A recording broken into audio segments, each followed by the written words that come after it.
Hello guys! Olá turma! How are you? Como vocês estão? Ok? Eu sou a Teacher Valéria e estou aqui para convidá-los para a nossa segunda aulinha de inglês. Ok? Bom, antes de começarmos as nossas aulas, a nossa aulinha de hoje, e aí, vocês estão se cuidando? Estão usando máscara, colocando gel, ok? Se cuidem, gente, para proteger todo mundo, tá? Bom, como eu estou aqui sozinha, eu vou tirar minha máscara, right? Certo? Mas eu espero que onde vocês estejam de máscara, ok? Bom, então vamos lá para a nossa segunda aulinha de inglês, ok? Básico 1. Bom, pessoal, hoje eu já poderia começar dizendo que eu vou apresentar a vocês o verbo to be, né? Mas antes disso, vamos conversar sobre algo que vem antes do verbo to be, ok? Que são as pessoas, certo? As pessoas da língua, né? Quem são as pessoas da língua, né? De qualquer língua? São os pronomes. Nossa, pronomes. Ai, teacher, eu não sei o que são pronomes. Então, vamos relembrar lá da quarta série, da tia, né? O que são pronomes, né? Pronomes são aquelas palavrinhas que substituem ou antecedem os nomes. Por exemplo, Maria saiu. Se eu não quiser repetir Maria, eu digo ela saiu. Então, quais são os pronomes em português? Eu, tu, ele, nós, vós, eles. Não é isso? São os pronomes pessoais do caso reto. Então, vamos aprender esses pronomes em inglês, né? Em português, nós chamamos pronomes pessoais do caso reto. Mas em inglês, vamos chamá-los de subject pronouns. Pronomes sujeitos, right? Então, vamos aprender primeiro os subject pronouns, right? Então, venham aqui comigo, né? Nós temos I, não é? A gente pronuncia o I, quando a gente for estudar mais na frente os sons das letrinhas, né? A letrinha I tem o som de I, né? Parece um beliscão. I, you, he, she, it, we, you, they. Nossa, nós temos todos esses pronomes? Temos sim. Então vamos lá entender cada um deles. O primeiro pronome, né? O primeiro subject pronoun, né? Nós temos 3 do singular e 3 do plural. O primeiro é o I, certo? I significa eu. Ele é usado, né, geralmente no início da frase, antes do verbo. Não é isso? Antes do verbo, ok? Mais na frente a gente vai estudar verbo, ok?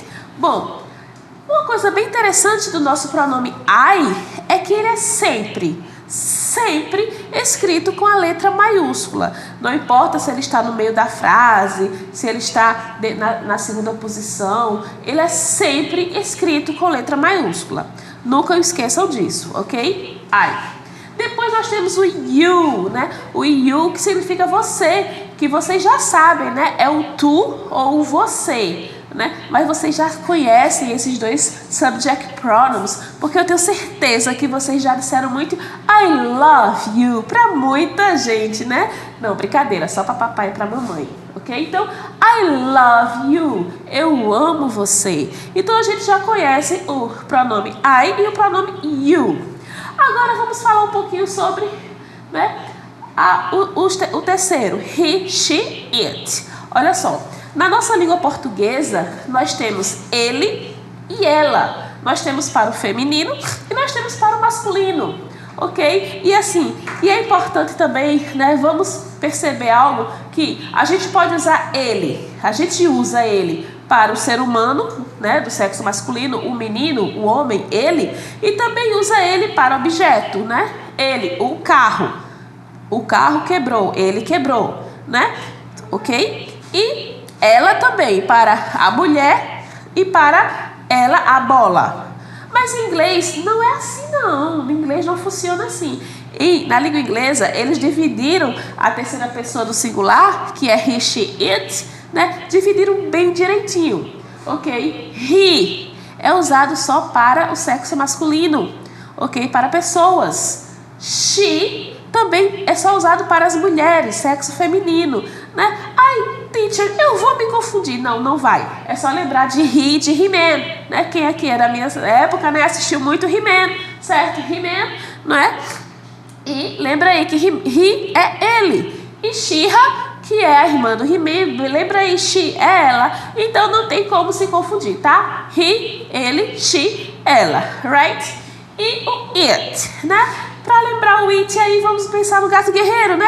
Que era um animal. Então é isso aí, gente. O It é usado para animais, ok? Animais, objetos, coisas, né? Também para sujeito da frase, mas a gente vai ver isso aí mais na frente, ok? Então, vamos refazer.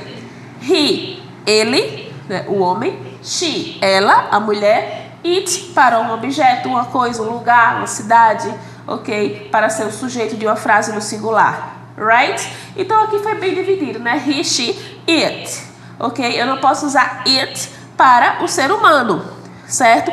Da mesma forma que eu não posso usar he ou she para um objeto, a bola ou o lápis. Não, a bola e o lápis é o it, ok? Então vamos continuar. Então aqui são as 3 primeiras pessoas do singular. I, you, he, she, it.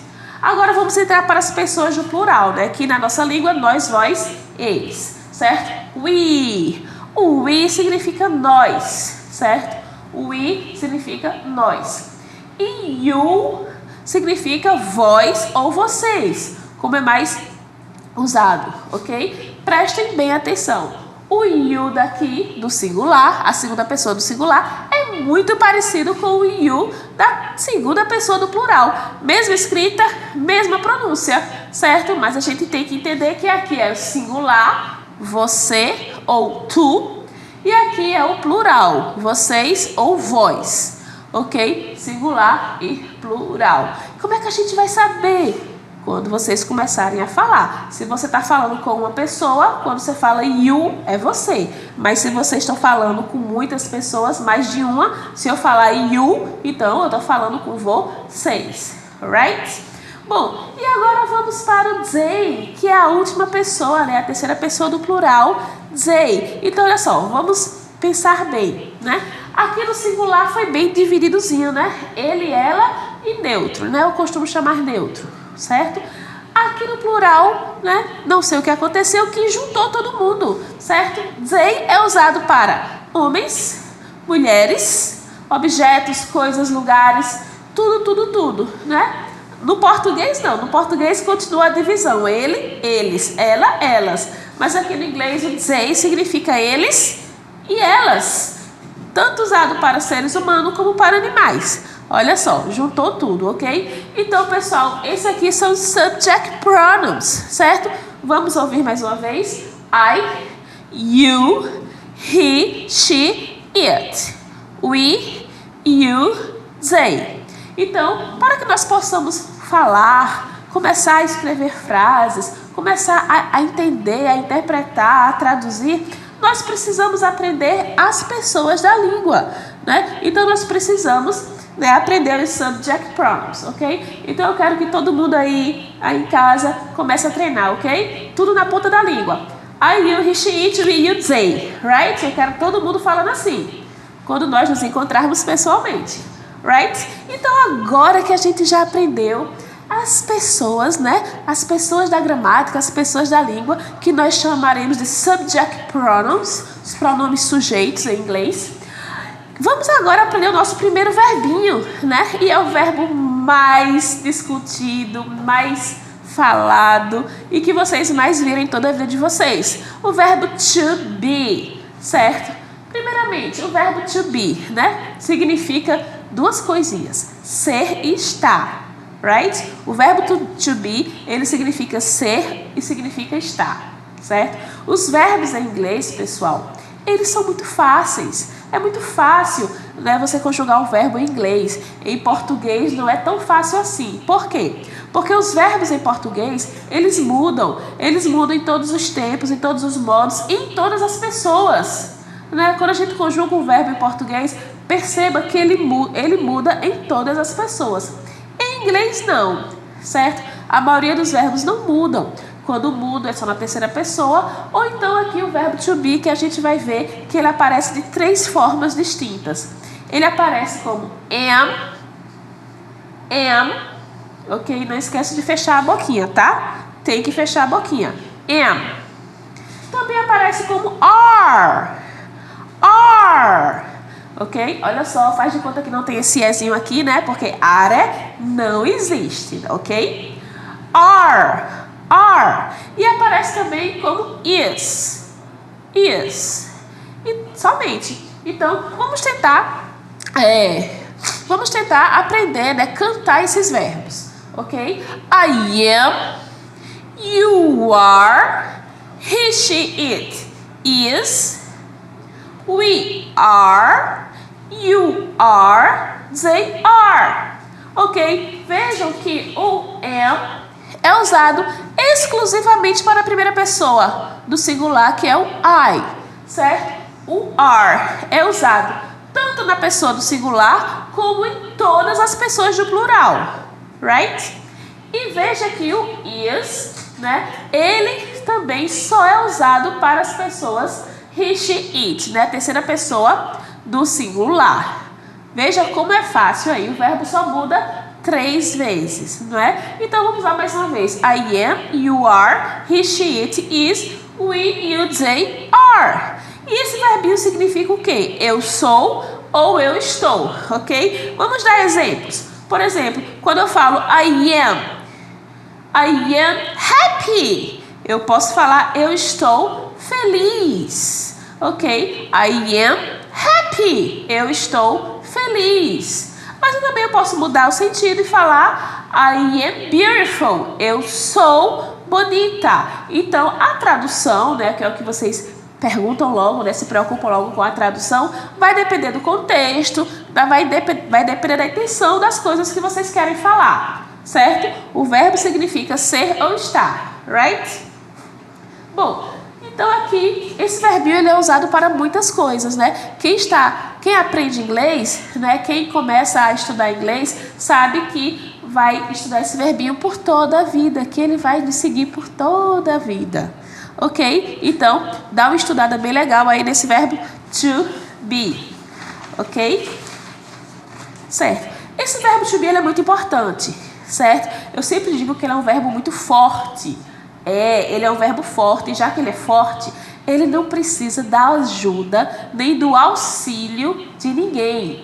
Em outras palavras, ele é um verbo que não precisa de auxiliares, né? Mais na frente a gente vai aprender que muitos verbos precisam de auxiliares. E vamos aprender quais são esses auxiliares. Mas o verbo to be, não, ok? Ele é estudado sozinho, único, separado, ok? E ele não precisa de auxiliares. Certo? Por quê? Porque ele mesmo faz a pergunta. Ele mesmo responde. E ele mesmo nega. Ok? Então, olha só. É uma brincadeira. Ok? É uma brincadeira em inglês. Muito engraçado. Como é que a gente faz uma pergunta em inglês? Se eu quero dizer, você está feliz? You are happy. Certo? Mas se eu quero perguntar, você está feliz? Veja que em português basta a entonação, não é? E se eu for escrever, basta a interrogação, né?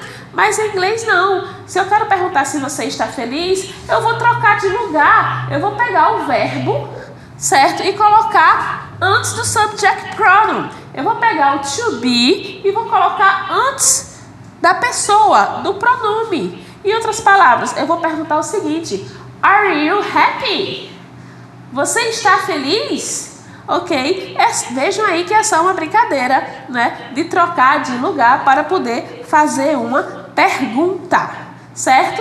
E em relação à negação, como nós podemos negar? Ok? Veja só, o verbo to be, eu digo que ele é assim, ele é um marido ciumento, tá? Ele gosta muito do pronome da pessoa, né? Ele gosta muito aqui do I, you, he, she, it, you, they. Ele não quer se separar desses pronomes. Então, ele não deixa que nada fique entre o verbo to be e esses pronomes, não é isso? Então, o que é que ele faz? Se eu quero negar, eu vou dizer, vou negar aqui para você.